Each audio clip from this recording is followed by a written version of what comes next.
Grey's Anatomy spin-off Station 19 chronicles the lives of the firefighters who work at a fictional Seattle fire station. As they take daily risks with their lives, the program focuses on both their personal and professional lives.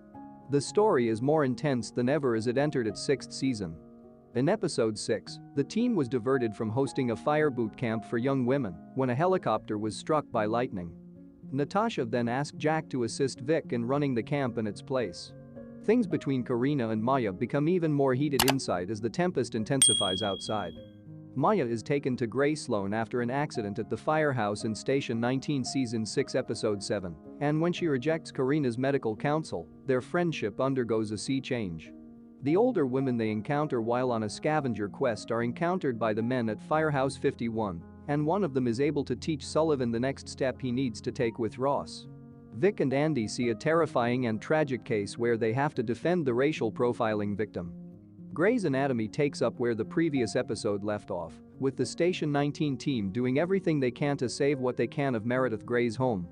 Back at the vacant firehouse, Jack settles in without realizing that Maya is unconscious from the accident she suffered in the previous episode in the nearby gym. After some time, Jack enters the gym and notices Maya. He takes a second look before rushing to assist Maya.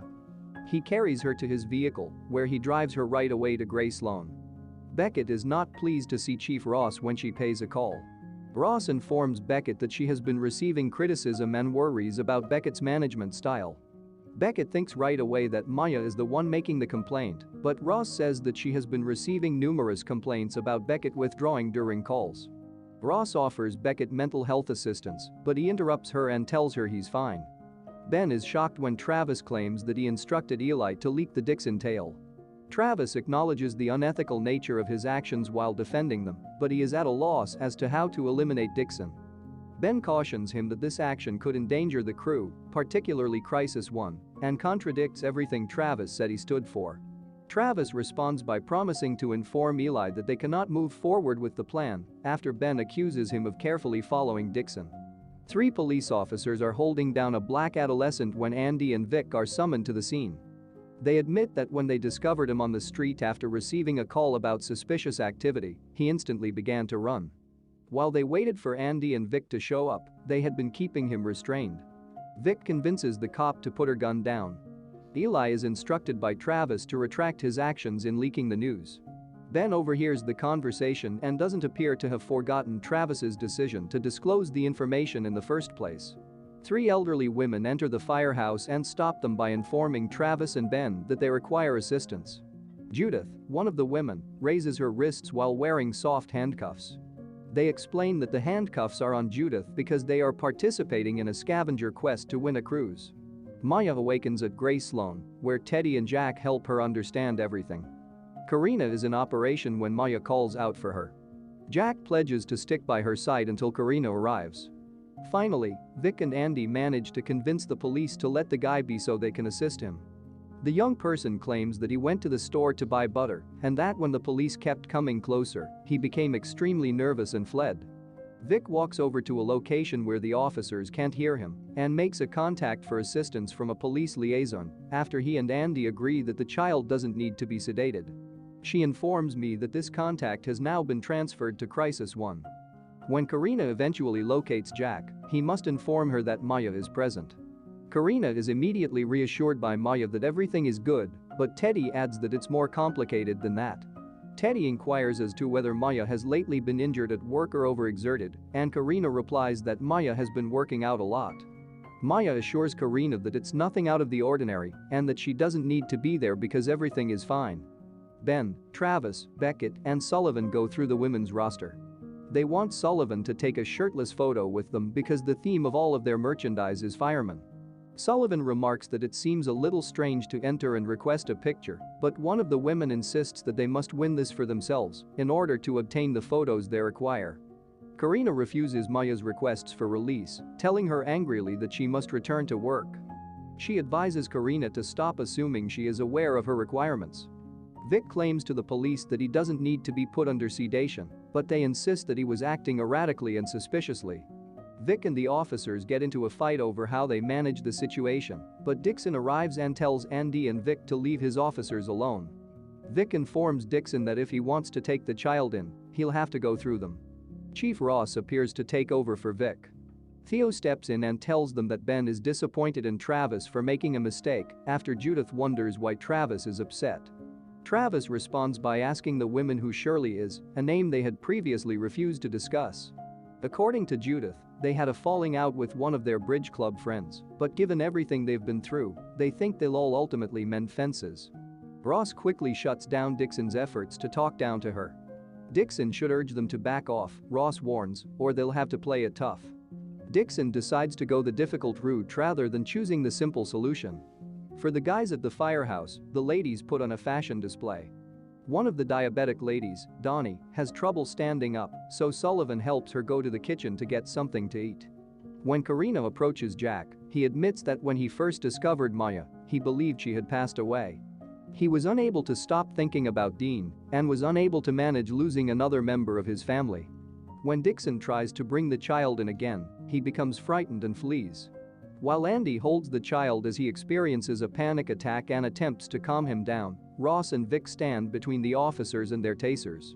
Andy reveals to the police that the child's backpack only contains groceries. Ross tells Dixon to stop now and warns him that if he stays, the incident will be captured on camera by a lady in the window behind them, making him the talk of the neighborhood. Dixon is eventually persuaded by this to order his men to stand down, but even then, he must repeatedly yell at them before they pay attention. She tells Donnie how much she needs to win this contest and how her friends are giving it their all during this year's hunt, as Sullivan reassures him that she will be all right. She discloses that she recently lost her husband of 60 years, and ever since, she has had breathing problems. She breaks down in tears as she tells him that she owes it to both herself and her deceased spouse to continue living. The images must not be seen by anyone else, Sullivan informs Donnie, and Donnie assures them that they will be deleted. When Travis arrives, he assists Sullivan and bears the humiliation with him. Shirley then arrives at the scene. She says Judith had phoned her to tell her about the spell and had gone to bring Donnie's medicine. Shirley claims to be still distraught, but cracks jokes with the ladies and gets her own photo opportunity. Maya is informed by Karina and Teddy that they are worried about her health and that they would like to commit her for a few days. Maya is unable to accept it and leaves immediately. Maya tries to flee after Karina threatens to place her on a 72-hour hold. Teddy warns her that if she leaves and anything else occurs to her, she could pass away. Maya freaks out and keeps fighting back, but Karina threatens to restrain her if she keeps up the battle. Maya asserts that Karina is not acting in love, and she even equates her behavior to that of her brother's death. Maya explains to Karina that she gave her room because she loved her, but that now things have gotten out of hand. Karina is informed by Maya that they are finished if she exits the room. Rather than losing Maya after she exhausts herself, Karina would prefer to lose her while she is still living. Maya yells after Karina as she leaves while struggling to contain her emotions. Vic and Andy return the child to his mother, who gives them hugs after hearing what transpired from her son. The following day, as the squad forms up, Beckett informs them of what transpired regarding Maya. They all panic, but Jack reassures them that she will be fine, though he doesn't seem too confident. When Maya is out on vacation, Ross approaches Jack and asks if he wants to cover for her. Travis and Ben visit the Union firemen for a meeting. Travis apologizes for arriving late to the previous gathering, but makes a commitment to always show up if they support him. When Jack's sister arrives at the firehouse, she verbally vomits out of anxiety. To get to know one another a little better, they go out to eat together. When Meredith arrived at the fire station, her children had given Andy biscuits as a token of appreciation for saving their home from fire. Meredith thanks Andy once more as she allows the youngsters to board the vehicle. Ben accepts Travis's apology and receives assurances from him that everyone is fine. Vic alerts everyone to a recent piece that just broke.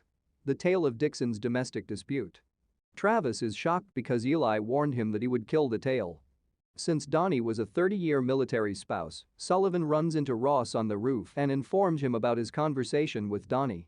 He apologizes for needing more time and assures Ross that he will keep waiting until she is prepared. They express their affection for one another to one another. Beckett closes the blinds and locks himself in his study. He unlocks a locked cabinet in his workplace and takes a whiskey bottle out. He raises a glass in honor of Maya before doing so. As she prepares, Karina.